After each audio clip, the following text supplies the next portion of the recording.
So the reason we want to do this is because disulfide-rich peptides are really awesome as scaffolds.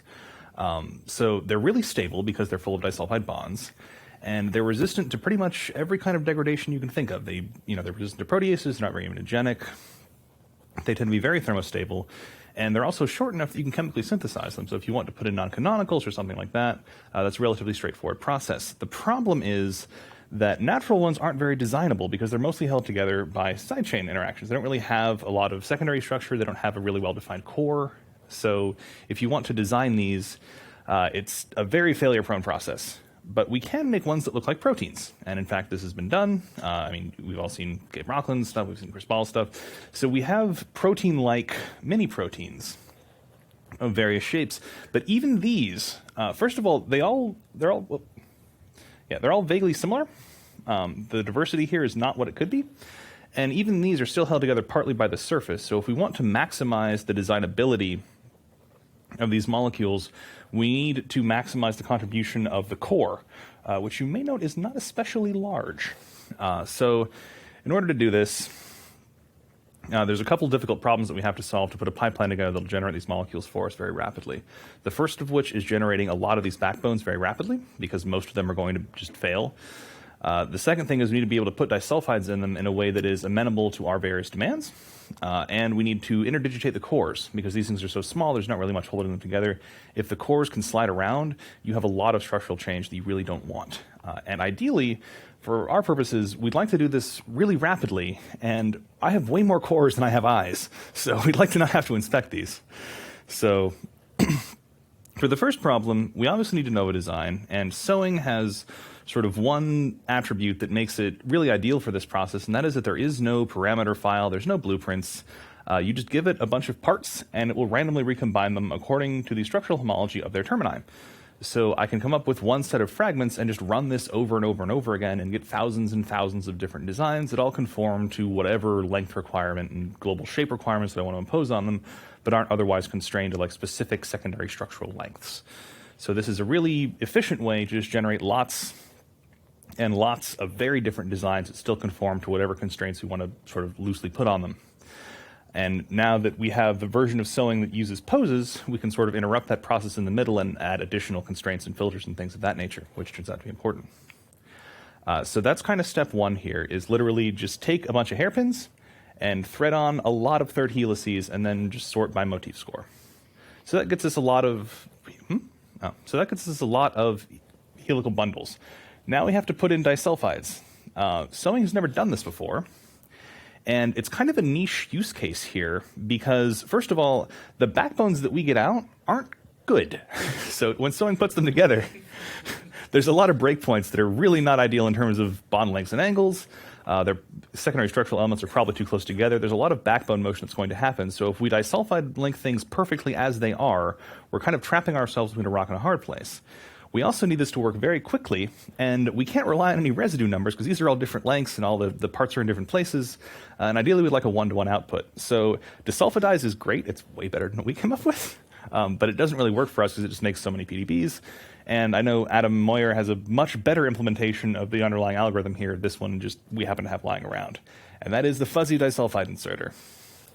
So the way it works is you take a bunch of native disulfides, you turn them into six-dimensional coordinates, so you just align all the first cysteines onto the origin of some coordinate frame, and then you take all the x, y, z, and angle coordinates of the other cysteine alpha carbon, and you put those on a big grid. And importantly, you screen these for duplicates, and you select your bin size sensibly. And what that gives you is a sense of how abundant different disulfides are, or rather how permissive different regions of space are for disulfides. So then when we go to insert them, we can try to navigate from whatever we want to use as our starting alpha carbon to whatever we'd like to use as our ending alpha carbon and see, okay, if we put a disulfide here, can we still move these positions and still end up in a place that probably will support a disulfide? And then we just pick the one that has the most things in it, bearing in mind that it's screened out duplicates, so it's kind of the thing where the disulfides are most spread out. This has the one advantage that it is extremely fast.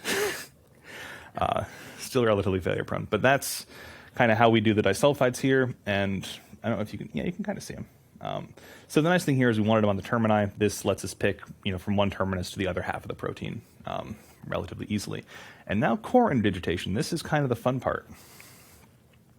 So anything designs backbones, not side chains, so it gets very creative in what it puts in the cores of these proteins. Like I said, these are not good designs, but they come out of sewing.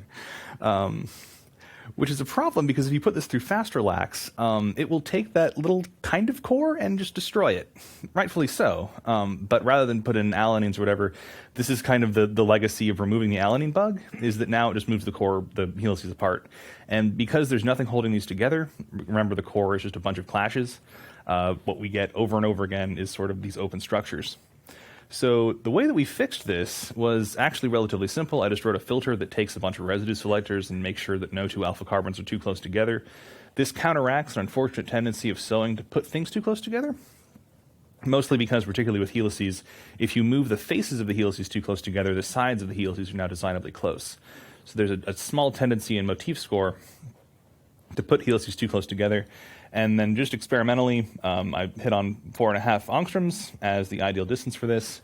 And what that gives you, well, they are cores. They're just completely hydrophilic. And the reason for this is that these are actually so small that layer design will only identify a few residues in the core as core, and the rest are boundaries, so it wants to put hydrophilics in them. And then having done that, it'll move the core apart a little bit more and then put in some more. And so what you end up with is a really nice core. It's just not at all hydrophobic. So we're kind of back where we started in terms of native disulfide-rich mini-proteins that are held together not by hydrophobic interactions. So the way that you fix this is you define you define all the boundary residues as core, and that gets us to hydrophobic cores. And if you'll notice, these aren't the tightest packed, but that's kind of to be expected at this stage. But importantly, we can now reliably take just an arbitrary 3 helical bundle and design on a core. The next step is surface complementarity. So as a proxy for interdigitation, so just like a pair of interlocked gears have more complementary surface area than just wheels, we already have shape complementarity filters, so we just need a way to control it to specific subsets that we want to make sure have as much surface area in common as possible. That's probably the fastest way to do this. So you do that, and there's kind of a new selector I had to write for this. It's a block selector, so you just give it all the helices and have it go 1v all for all helices, and make sure that the shape complementarity is greater than 0.7 for all of them. It's relatively fast if you store the subsets. So in summary, to interdigitate arbitrarily positioned helices, you start by filtering on minimum interalpha distance so that you actually move the helices far enough apart that, to borrow Jack's term, there's a lot of steric surplus, so that it can happily just crash them together and actually end up back where you want them to be. And then you repack treating boundary as core to sort of fix all of the things that sewing did just sort of by default. And then you filter on a minimum 1VL shape complementarity of greater than 0.7 for each helix, removing alanines because those don't really help with interdigitation. So you just virtualize those, run shape complementarity, and then devirtualize them. So that gets us to why this is now awesome, because all this is very fast. So this takes about 10 to 15 minutes to run, just as on a single pose, and it gets you out from nothing one of a very large set of reasonable 3 helical bundles that now have disulfides where we want them. The core is very hydrophobic. It's well interdigitated, and we can just run this all the time. And interestingly, this is kind of an example. We've heard a lot of deep learning. This is kind of an example of shallow learning, in that I kind of just ran just large sets of these, looked at them, found things I didn't like, and then wrote filters to stop them. And then I kind of ran out of things to filter. So I don't need to look at these anymore. So just a quick run through of the new code. So fractional and inverse selectors are how we position the disulfides. So inverse selector is basically a knot selector, but instead of a logical knot, it just flips it over the sequence. Fractional selector will return like the nth n of your sequence, so we can just say like target the second half of the disulfide, and all this isn't length dependent. The block selector just returns a listed contiguous block of selection. So just little things that I couldn't find in the code. And then yeah, these filters, there are other ways to do this. These were just fast. And then fuzzy disulfide inserter, like I said, is a crude but quick check on if we have the residues that we want and the positions that we want to make disulfides once we move everything. So if you run that a lot, you get these. And I'd like to point out, I didn't pick these. I just randomly selected 6 things out of a pool of thousands. And they all look arguably good. So yeah, there's no real manual inspection on these anymore. Okay, I did go through and rotate them all so they look nice, but I'm not counting that. But yeah, so we now have a way to, for relatively little compute time, start from nothing. And you'll notice these are all different in backbone, like really different. And we want to use these as affinity reagents, so the surfaces are all different. We haven't designed them yet. There are some exposed hydrophobics, but we actually want that for this particular application. And yeah, these take minutes to generate. And the cores are all relatively nice. You'll notice they're a little bit open here. That's mostly me being picky. These all have greater than 0.7 in all helices, and the scores all look great. I haven't yet run most of the statistics on these, mostly because I haven't got enough yet to start looking for the outliers. But all the outliers that I've found are extremely rare, like 1 in thousands looks only okay as opposed to awesome. So yeah, so that's kind of where we are with these. And now we're just going to go through, and the next step on this is just to redesign these surfaces to bind things and then start making sets of hundreds of them. So I'd like to thank Chris, Ian, and James out of the IPI for suffering through this with me, and I'll take your questions.